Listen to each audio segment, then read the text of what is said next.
Hi friends, we are back. We have a Karl Knilling Germany violin. So this isn't your typical Karl Knilling that you see that's mass produced.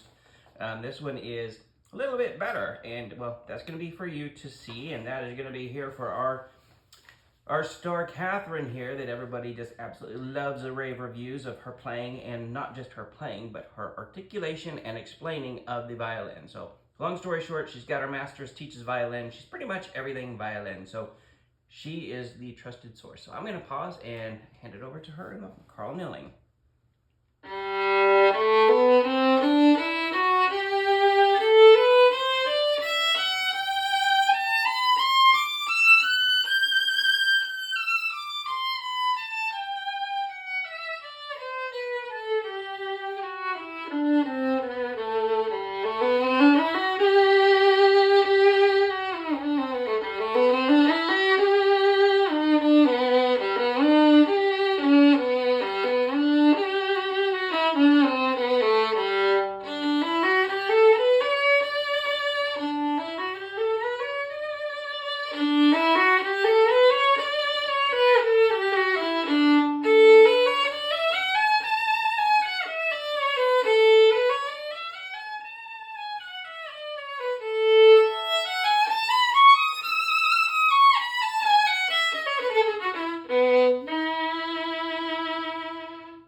Okay, so this one is an interesting one.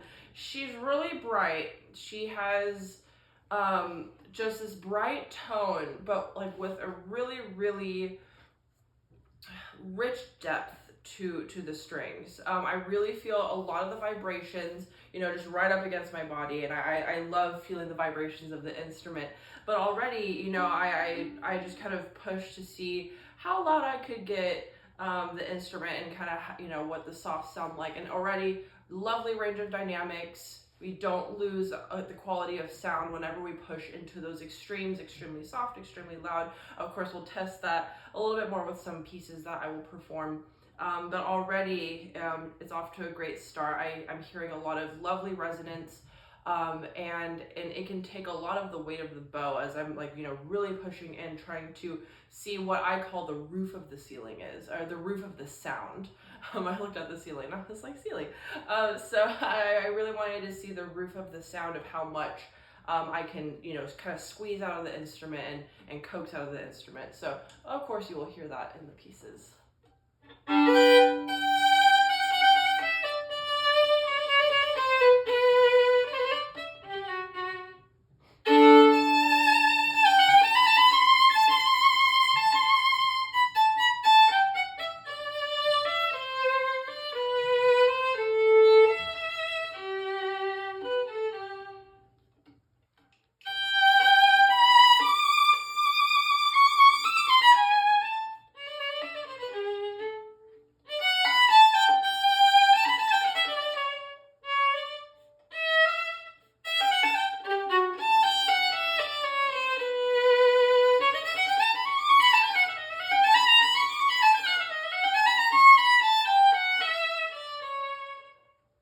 Wow, okay. I love whenever I played the first chord.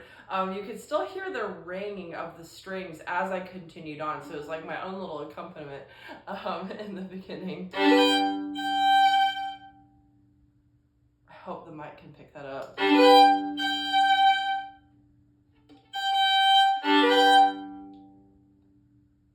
I love it. It sounds so nice. The resonance just keeps going. What a very active top play. That's lovely. Really, really lovely. The instrument feels bigger than it is. It sounds bigger than it is, which is just, a very lovely quality. I love having that feeling right here. It's like, this instrument's like more like almost 14 and a half or 15 inches, but it's, still 14. So big sound for a regular sized instrument. And I think that's just a show to the quality of the instrument.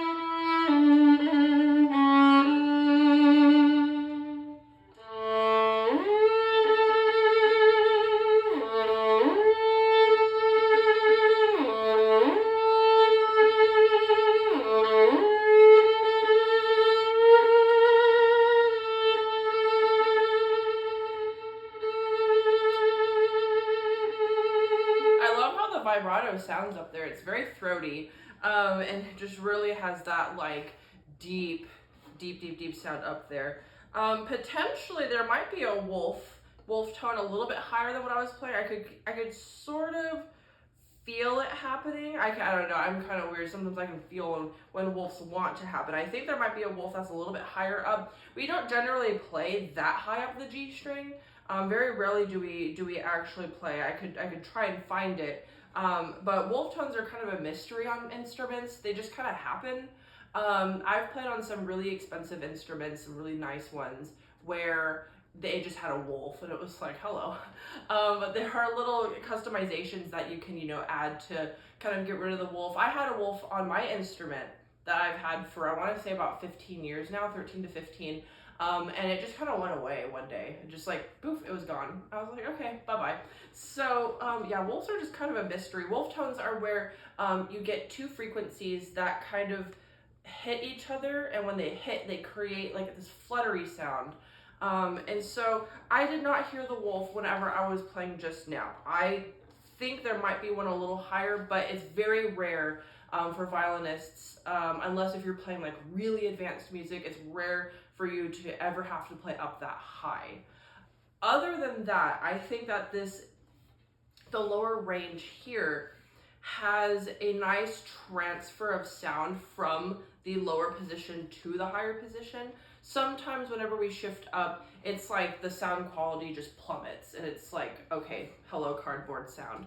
But I did not hear that. It definitely was a very, deep and rich sound. And I love the way the vibrato sounded up in this position. It really like spoke, and it had this really throaty and chest quality of vibrato, which, I just absolutely loved, and I had to like play it a few times. So I think the balance, I feel from this instrument that the balance is quite good, transferring from position to position. Just as a heads up, if you go any higher, you might encounter a wolf tone, which there are lots of things that you can do in order to kind of remedy it, to kind of get it to go away. Sometimes it just goes away on its own. I am not an expert on wolf tones. It's just one of those odd phenomenons on instruments.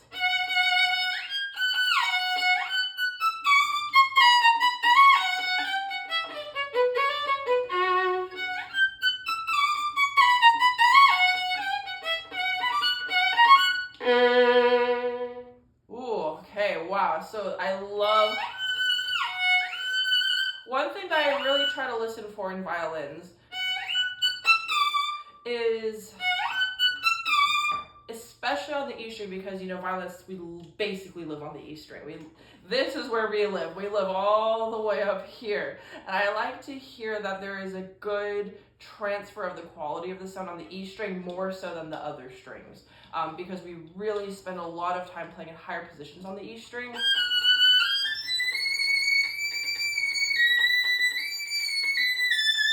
And in this upper register, it's nice and bright, really pushes out sound. With some instruments, sometimes there's a hissing sound and you hear more hiss than you do note. Right now I'm hearing like 98% note. Of course, you will always hear a little hiss because there's the sound of the hair on the string.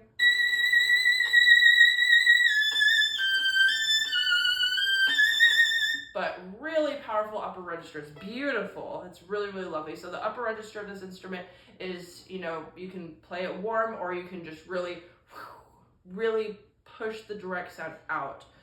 But overall, I think that this is a well-balanced instrument. I love the depth of the sound and the warmth you're able to achieve while also having that direct and powerful sound. I'd say that it's a very complex sound, which you want in a violin, because it just has all these different layers to it. Yeah, I think that this would be fantastic for you intermediate players, or early advanced, you're starting to play some concertos, and you want something that has a little bit more depth and complexity to it, so that you can add more and more colors to your pieces, to your concertos, because concertos require so many colors, and so I think that this would be a great instrument for you. Awesome, great demonstration. Actually kind of shocked by this Knilling violin. So Yeah, he did a great job and wonderful job demonstrating it. So thank you, online friends, for joining, and play on.